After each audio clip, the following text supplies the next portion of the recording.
읽어드릴 말씀을 가지고 언약의 백성이라는 제목으로 말씀을 증거하겠습니다. 하나님께서는 우리들을 언약의 백성으로 부르셨습니다.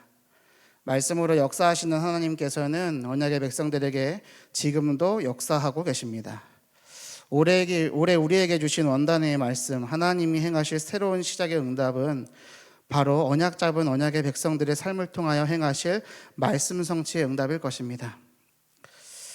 하나님께서 출애굽 이후 광야길을 걸어가는 이스라엘 백성들을 그들의 반복되는 불평과 불만, 연약함 그리고 부족함에도 그들을 포기하지 않으신 것은 하나님께서 주신 언약 때문이었습니다.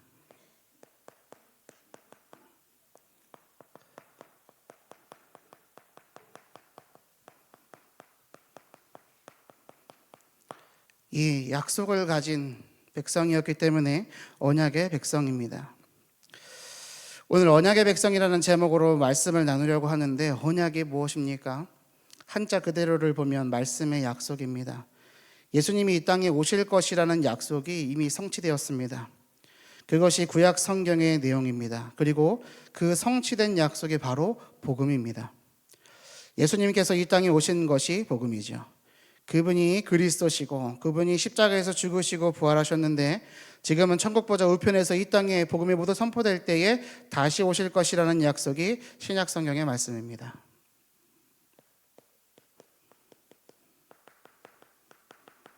이 구약과 신약의 말씀의 기준은 이 예수님이십니다. 그래서 언약이 복음이고 복음이 곧 언약입니다. 그리스도가 오실 거야, 그게 구약이죠.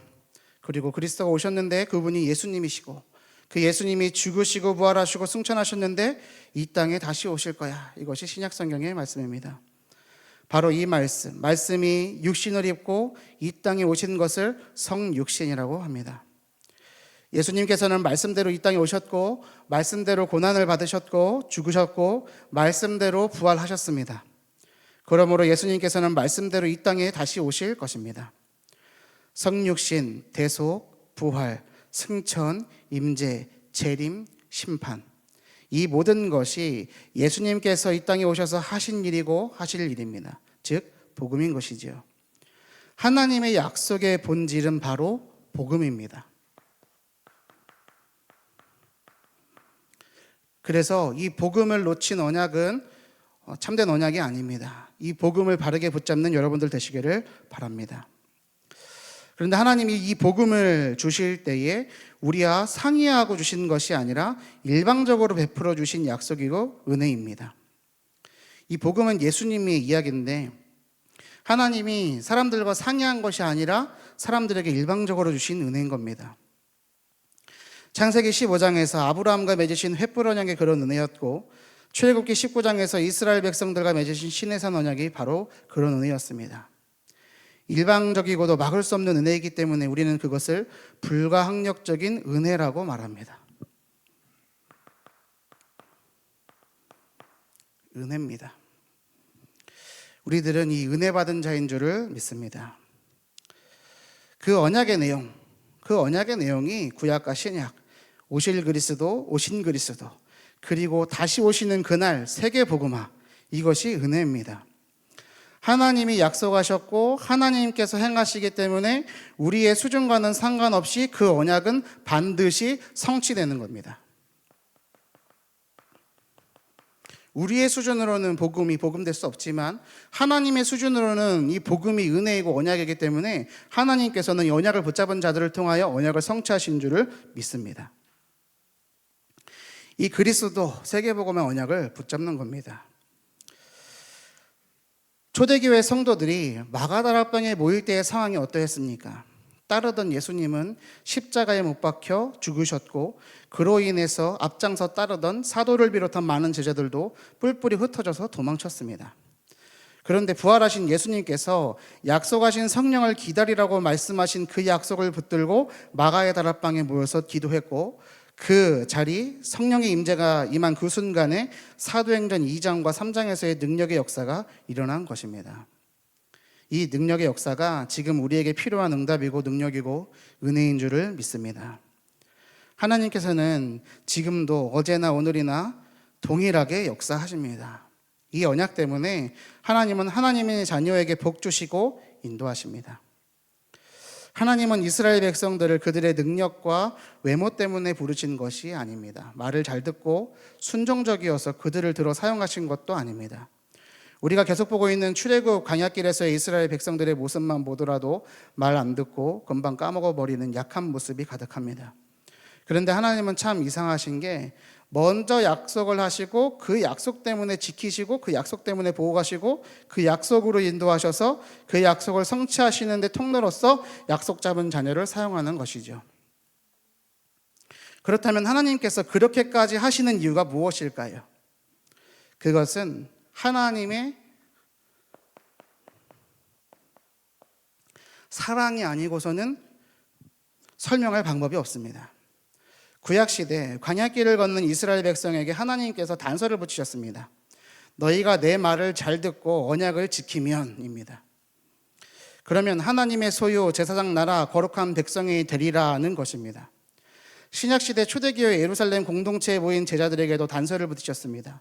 사도와 함께 모이사 그들에게 분부하여 이르시되 예루살렘을 떠나지 말고 내게서 들은 바 아버지께서 약속하신 것을 기다리라는 것이었습니다.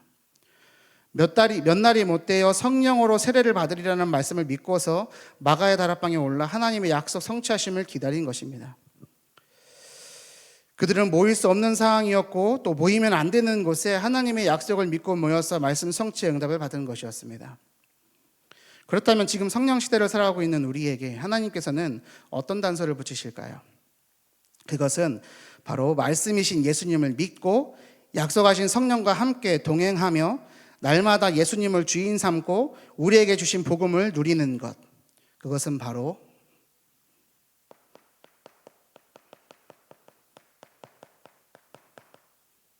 말씀 개인화의 응답인 것입니다. 지금까지 쭉 설명드렸던 이 언약, 복음, 은혜, 사랑, 이 모든 것들이 나의 것이 되어야 됩니다. 이 말씀을 나의 것으로 붙잡는 여러분 되시기를 예수님의 이름으로 축원드립니다. 이 말씀을 붙잡는 것이 하나님의 말씀이 내 안에 붙잡혀 있는 것이 그것이 임재입니다. 성령께서 나와 함께 하시는 겁니다. 무엇으로 인도하십니까? 말씀으로 인도하십니다. 하나님이 나와 함께 하고 있다는 증거가 무엇입니까? 내 안에 있는 말씀입니다. 어떤 말씀입니까? 언약이요 복음입니다. 그 말씀이 나의 것이 되어야 됩니다. 나의 수준과 나의 그릇이 안 되더라도 이스라엘 백성들이 광야길 가운데 그 언약 붙잡고 하나님이 인도하시는 걸음 따라 따라갔습니다. 그들의 수준과는 상관없습니다. 가나안 땅, 젖과 꿀이 흐르는 땅 줄 것이라는 약속 붙잡고 그것을 따라간 것입니다. 이 하나님의 말씀은 살아있고 활력이 있습니다. 양쪽에 날이 선 어떤 검보다도 예리해서 우리의 혼과 영과 관절과 골수를 찔러 쪼개는 힘이 있습니다. 또한 마음의 생각과 감정까지 알아내는 겁니다. 사람이 하나님 앞에서 숨길 수 있는 것이 있습니까? 없습니까? 아무것도 없습니다. 그래서 하나님 앞에서 모든 것은 다 드러납니다. 그래서 우리는 그분 앞에서 우리의 모든 것을 보여드려야 됩니다. 그래서 우리는 주님께서 주신 언약을 붙잡고 말씀 개인의 응답을 누리며 인도받아 가야 되는 것입니다. 예수님께서는 우리의 모든 연약함을 아시기 때문에 우리는 긍휼하심을 받고 때를 따라 돕는 은혜를 얻기 위하여 은혜의 보좌 앞에 담대히 나가야 됩니다. 그러므로 우리는 성취될 하나님의 말씀을 받아야 합니다. 성취될 하나님의 말씀이 무엇입니까? 언약입니다. 우리가 하나님 앞에 설 때에 그 어떤 자격도 그 어떤 노력도 소용도 없고 필요도 없습니다. 오직 그리스도의 보혈밖에는 없습니다. 오늘 시작할 때 부른 찬송 예수의 피밖에 없네, 이 고백이 여러분의 고백 되기를 바랍니다. 이 고백을 하는 언약의 백성에게 오늘 하나님께서는 너희는 택하신 족속이요 왕같은 제사장들이요 거룩한 나라요 그의 소유가 된 백성이니 이는 너희를 어두운 데서 불러내어 그의 기이한 빛에 들어가게 하신 이의 아름다운 덕을 선포하게 하려 하심이라고 말씀하시는 겁니다. 이것은 언약의 백성이 어떤 정체성을 가지고 있어야 하는지를 말하는 겁니다. 오늘 이 말씀을 가지고 우리가 그리스도인으로서 우리의 정체성이 무엇인지를 함께 살펴보고자 합니다. 사도 베드로는 초대교회 성도들에게 편지를 쓰면서 그들이 누구인지 그리고 그들이 세상에서 어떤 역할을 감당해야 하는지 강조하고 있는 겁니다. 이 말씀 속에는 네 가지 중요한 정체성과 한 가지 해야 할 사명이 담겨 있습니다.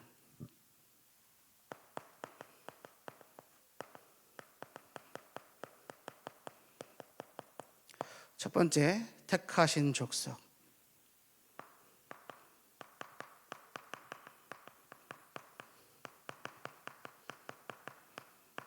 두 번째, 왕 같은 제사장들. 세 번째,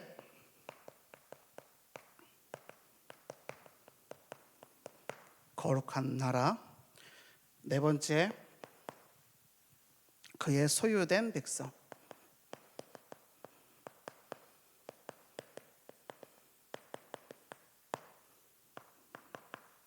그리고 마지막으로 우리의 사명입니다.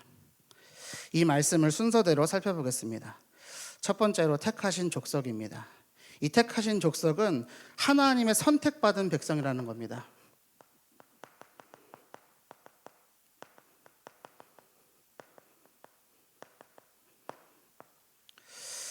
언약을 주시고 하나님께서 선택하셨습니다. 이스라엘 백성을 향한 하나님의 특별한 선택을 의미합니다.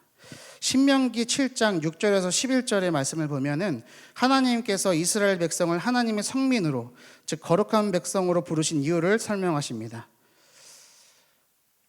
읽어보겠습니다. 말씀 띄워주시기 바랍니다. 방송실. 제가 읽겠습니다. 너는 여호와 내 하나님의 성민이라. 내 하나님 여호와께서 지상 만민 중에서 너를 자기 기업의 백성으로 택하셨나니 여호와께서 너희를 기뻐하시고 너희를 택하심은 너희가 다른 민족보다 수요가 많기 때문이 아니니라. 너희는 오히려 모든 민족 중에 가장 적으니라. 여호와께서 다만 너희를 사랑하심으로 말미암아 또는 너희의 조상들에게 하신 맹세를 지키려 하심으로 말미암아 자기의 권능의 손으로 너희를 인도하여 내시되 너희를 그 종되었던 집에서 애굽 왕 바로의 손에서 속량하셨나니 그런즉 너는 알라. 오직 내 하나님 여호와는 하나님이시요 신실하신 하나님이시라. 그를 사랑하고 그의 계명을 지키는 자에게는 천대까지 그의 언약을 이행하시며 인애를 베푸시되 그를 미워하는 자에게는 당장에 보응하여 멸하시나니 여호와는 자기를 미워하는 자에게 지체하지 아니하시고 당장에 그에게 보응하시느니라. 그런즉 너는 오늘 내가 내게 명하는 명령과 규례와 법도를 지켜 행할지니라. 아멘. 하나님께서 우리를 선택하시고 인도하시는 것이 하나님의 사랑이 아니고서는 설명할 방법이 없다고 했습니다.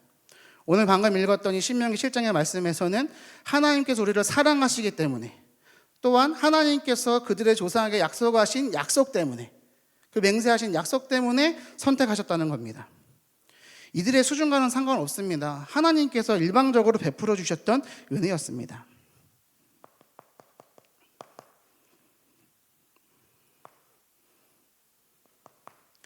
이 말씀을 붙잡으신 여러분들 되시길 바랍니다. 그런데 이제 베드로는 이 표현을 그리스도인들에게 적용하고 있는 겁니다. 이것은 무엇을 의미할까요? 하나님께서 우리를 선택하셨다는 것은 우리의 어떤 공로나 자격 때문이 아닙니다. 에베소서 1장 4절에서 5절의 말씀을 보면은 곧 창세전에 그리스도 안에서 우리를 택하사 우리로 사랑 안에서 그 앞에 거룩하고 흠이 없게 하시려고 그 기쁘신 뜻대로 우리를 예정하사 예수 그리스도로 말미암아 자기의 아들들이 되게 하셨으니라고 기록되어 있습니다. 우리는 하나님의 주권적인 선택으로 하나님의 자녀가 되었습니다. 그리스도 안에서 우리를 택하사 우리로 사랑 안에서 그 앞에 거룩하고 흠이 없게 하시려고 그 기쁘신 뜻대로 우리를 예정하사 예수 그리스도로 말미암아 자기의 아들들이 되게 하셨다. 이것이 믿어지십니까? 이 말씀은 우리에게 특권을 주는 동시에 책임도 부여하는 겁니다. 하나님께서 우리를 선택하신 이유는 그분의 뜻을 이루고 그분의 영광을 드러내기 위함인 것입니다. 택하신 족속이다. 하나님의 선택을 받은 백성이다. 이 안에는 하나님의 은혜도 담겨 있고 하나님의 사랑도 담겨 있는 겁니다. 그 은혜와 사랑받은 자가 누구라고 말씀하는 겁니까? 이 언약을 붙잡은 자들이라는 겁니다. 이 모든 것이 전적인 하나님의 은혜라는 것을 다시 새기시는 시간 되시기를 바랍니다. 두 번째로 왕 같은 제사장들입니다.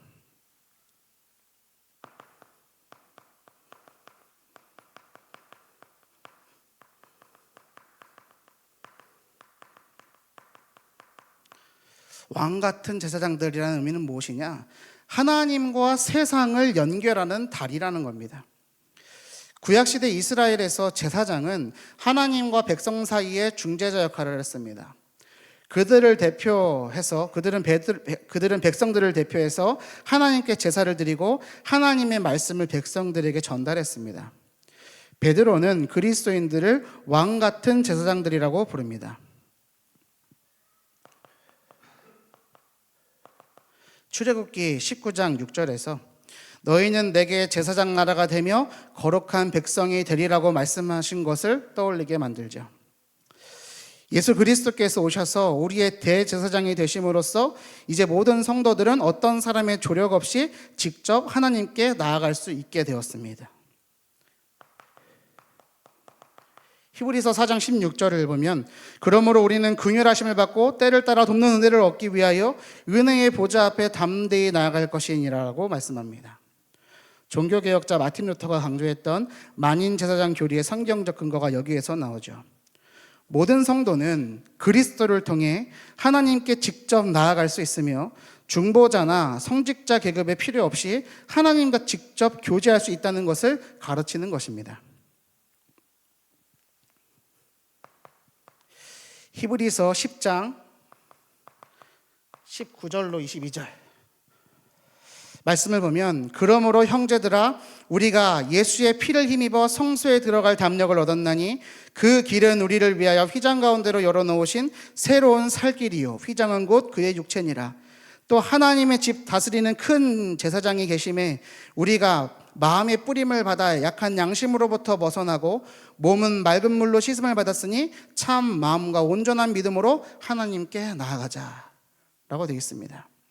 이 말씀은 그리스도께서 우리의 대제사장으로서 하신 일을 통해 우리가 하나님께 직접 나아갈 수 있는 특권을 받았음을 말씀해 주고 있습니다. 오직 그리스도를 통하여 우리가 하나님과 교제할 수 있는 은혜를 축복을 받은 것입니다. 하나님과 교제할 수 있습니다. 그것이 우리가 태초로 창조받았을 때 우리에게 주셨던 원래 축복이지 않습니까? 우리가 하나님과 교제할 수 있는 것, 원래 주신 축복을 회복하게 된 것입니다. 여기에서 더 나아가 우리는 세상과 하나님 사이의 중재자로서 세상에 하나님의 사랑과 진리를 전하고 세상을 위해 중보 기도를 드리는 제사장적 사명을 갖고 있습니다. 그리고 왕 같은 이라는 표현은 우리가 그리스도와 함께 통치하는 권위를 가지고 있음을 의미하는 겁니다. 정복하고 다스리고. 그래서 우리는 그리스도와 연합함으로써 그분의 죽음과 그분의 부활에 참여하고 그리고 이 세상을 다스리시는 통치에 참여하게 되는 것입니다. 이것이 왕 같은 제사장들에 담긴 의미입니다. 세 번째로 거룩한 나라. 이것은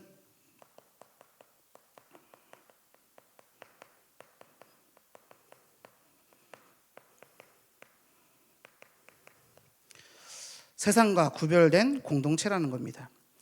거룩하다는 것은 구별되다, 특별한 목적을 위해 따로 세워지다라는 의미를 갖고 있습니다. 하나님께서는 이스라엘 백성을 애굽에서 불러내어 그분만을 섬기는 거룩한 나라로 삼으셨습니다. 마찬가지로 그리스도인들은 세상의 가치관과 생활 방식에서 구별되어 하나님의 뜻대로 살아가는 공동체가 되어야 됩니다. 로마서 12장 2절은 너희는 이 세대를 본받지 말고 오직 마음을 새롭게 함으로 변화를 받아 하나님의 선하시고 기뻐하시고 온전하신 뜻이 무엇인지 분별하도록 하라고 권면합니다. 우리는 단순히 개인적으로 거룩한 삶을 사는 것이 아니라 성도들과 다 함께 거룩한 나라를 형성합니다. 이는 우리가 서로를 격려하고 세워주며 하나님의 뜻을 함께 이루어가는 공동체임을 의미하는 것입니다. 그냥 혼자 교회 다니는 것이 아니라 이 교회라는 공동체 안에서 하나님의 나라를 이 땅 가운데 이뤄가는 것입니다. 그래서 성도 간의 삶 가운데, 만남 가운데, 교제 가운데 하나님의 나라의 법으로, 하나님의 나라의 주권으로 그것이 통용되는 공동체를 형성하는 것입니다. 그래서 저 세상은 이익 따라, 돈 따라 하지만 우리는 복음 따라, 언약 따라, 하나님의 사랑 따라 모이고 움직이는 것입니다. 우리 언약교회는 그런 공동체인 줄을 믿습니다. 구약에서 이스라엘이 하나님과 언약을 맺어 하나님의 언약의 백성이 되었듯이 이제 교회는 그리스도의 새 언약 아래 하나님의 거룩한 나라가 되었습니다. 이것은 단순히 개인적인 거룩함을 넘어서 공동체적 책임과 사명을 강조합니다. 개혁주의 신학에서는 교회가 단순히 개인의 구원의 집합체가 아니라 하나님의 언약 공동체로서 세상에 하나님의 통치를 나타내야 한다고 가르칩니다. 세상은 믿는 자들을 통해서 예수님을 봅니다.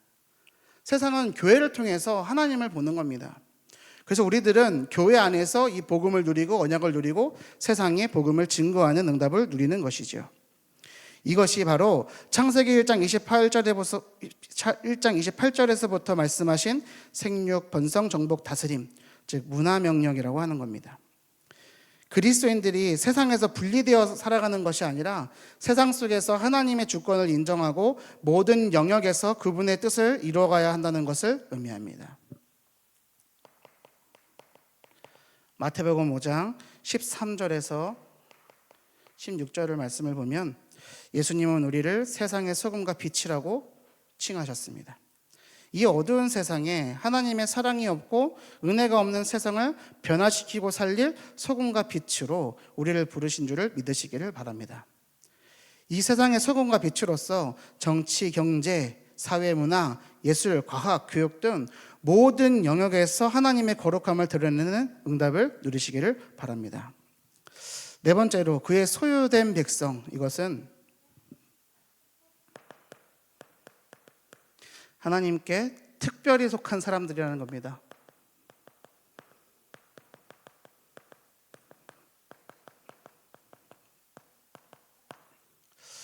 하나님께 소유가 되었다. 하나님의 소유다. 하나님께 특별하게 소유되었다라는 겁니다.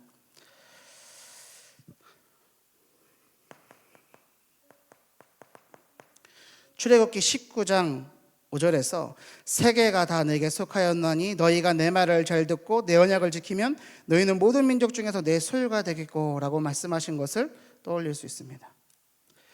우리는 하나님께 속한 사람들입니다. 고린도전서 6장 19절에서 20절 말씀은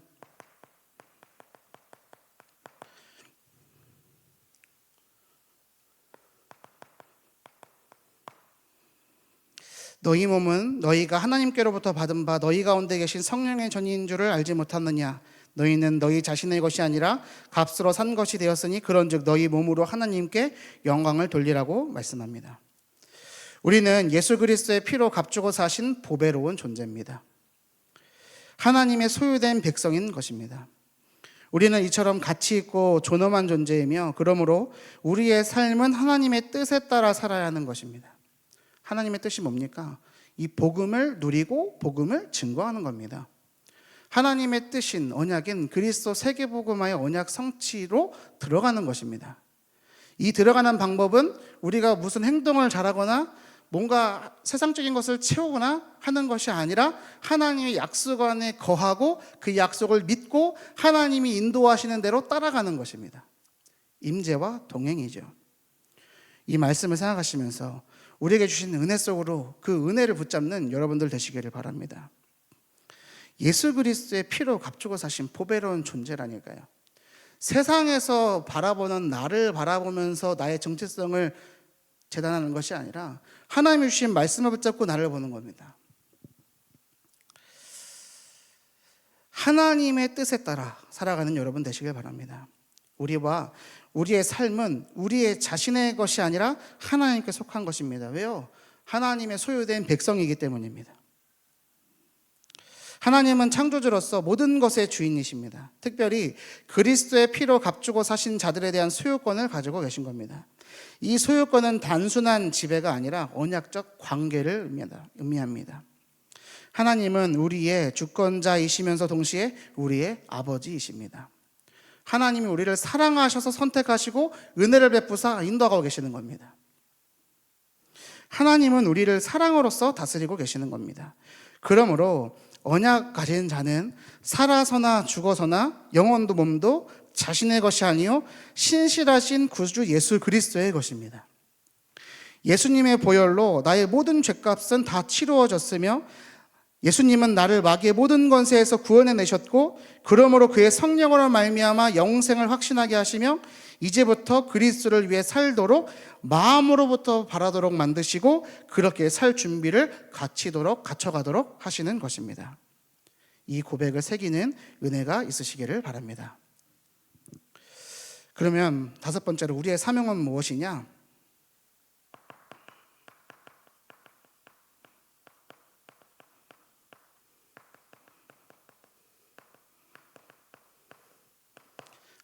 하나님의 아름다운 덕을 선포하는 것입니다. 베드로는 이 네 가지 정체성을 얘기한 이후에 우리가 이런 특권을 받은 목적이 무엇인지를 분명히 말합니다. 이는 너희를 어두운 데서 불러내어 그의 기이한 빛에 들어가게 하신 의의 아름다운 덕을 선포하게 하려 하심이라. 우리의 존재 목적은 하나님을 영화롭게 하고 하나님을 영원토록 즐거워하는 것입니다. 하나님을 사랑하십니까? 언약과 복음을 사랑하십니까?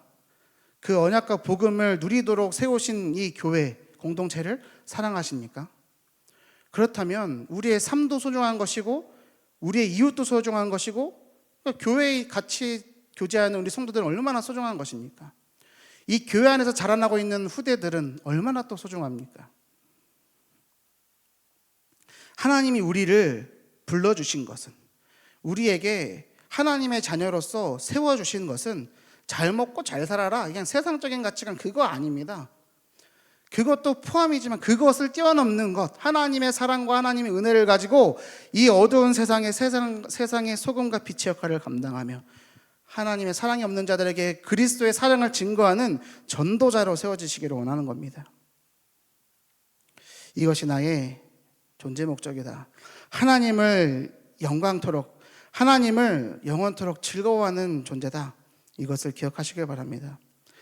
우리는 단순히 하나님의 은혜를 받기만 하는 존재가 아닙니다. 우리는 하나님의 선하심과 위대하심을 세상에 선포하는 사명을 가진 사람들입니다. 마태복음 5장 16절은 이같이 너희 빛이 사람 앞에 비치게 하여 그들로 너희 착한 행실을 보고 하늘에 계신 너희 아버지께 영광을 돌리게 하라 하고 말씀합니다. 하나님께서는 우리를 어둠에서 빛으로 불러내셨습니다. 이제 우리는 그 빛을 다른 이들에게 비추는 역할을 해야 됩니다. 어두운 곳에 있기 때문에 빛을 비추는 겁니다. 그것이 등대고 그것이 망대입니다. 빛의 망대로, 하나님의 진리 등대로 세워지시는 여러분들 되시기를 예수님의 이름으로 축원드립니다. 이것이 그리스도인으로서 우리의 궁극적인 사명인 겁니다. 궁극적인 사명인 겁니다. 광야길을 생각해 보십시오. 구름기둥, 불기둥 따라 가야 됩니다. 아무리 혼자 열심히 최선을 다해서 달려간다 한들 구름기둥, 불기둥에 서 있으면 갈 수 없습니다. 또 가기 싫다고 그냥 뻗대고 누워있으면 어떻게 됩니까? 고생하는 겁니다. 말씀이 가면 가고 말씀이 서면 서는 겁니다. 언약 중심의 삶을 살아가는 겁니다.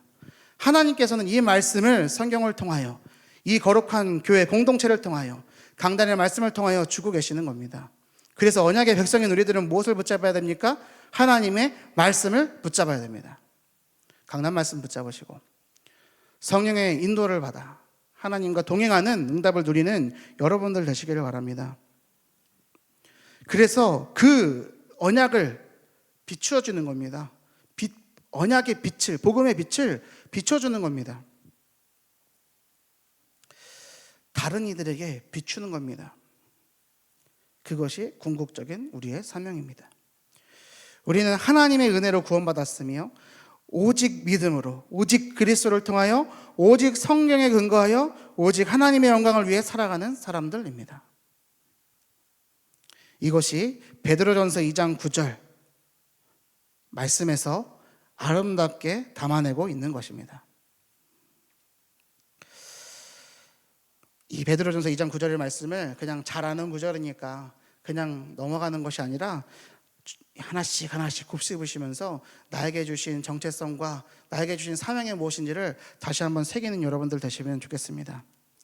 그러나 너희는 택하신 족속이요 왕 같은 제사장들이요 거룩한 나라요 그의 소유가 된 백성이니 이는 너희를 어두운 데서 불러내어 그의 기이한 빛에 들어가게 하신 이의 아름다운 덕을 선포하게 하려 하심이라. 말씀을 맺겠습니다.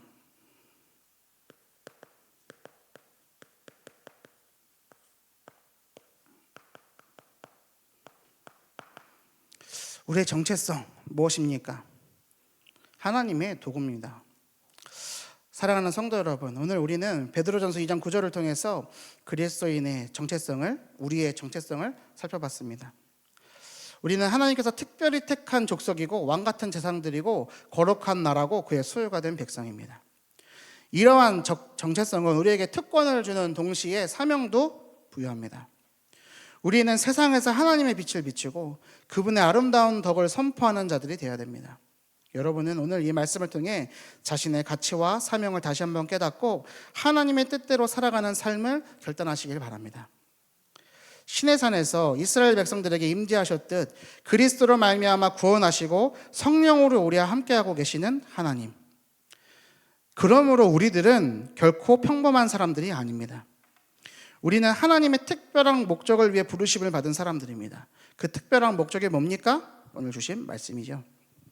이 진리를 마음 깊이 새기고 매일의 삶 속에서 그리스도인으로서의 정체성을 기억하며 살아가시길 바랍니다. 그럴 때 우리는 이 세상에서 참된 변화를 일으키는 하나님의 도구가 될 것입니다. 하나님의 도구로서 이 세상을 살리는 언약을 붙잡고 성령과 함께 동행하는 삶을 누리는 우리 언약교회 모든 성도 되시기를 주님의 이름으로 축원드립니다. 기도하겠습니다. 사랑의 하나님 감사합니다. 우리를 택하시고 왕같은 제사장으로 거룩한 나라로 그리고 당신의 소유된 백성으로 살아가도록 삼아주심에 감사를 드립니다. 우리가 이 특권과 사명을 기억하며 매일의 삶 속에서 그리스도의 빛을 비추는 자들이 되게 하옵소서. 우리 교회를 지키시고 모든 성도들을 성령으로 인도하여 주옵소서. 만왕의 왕이신 우리 주 예수님의 이름으로 기도 올리옵나이다. 아멘.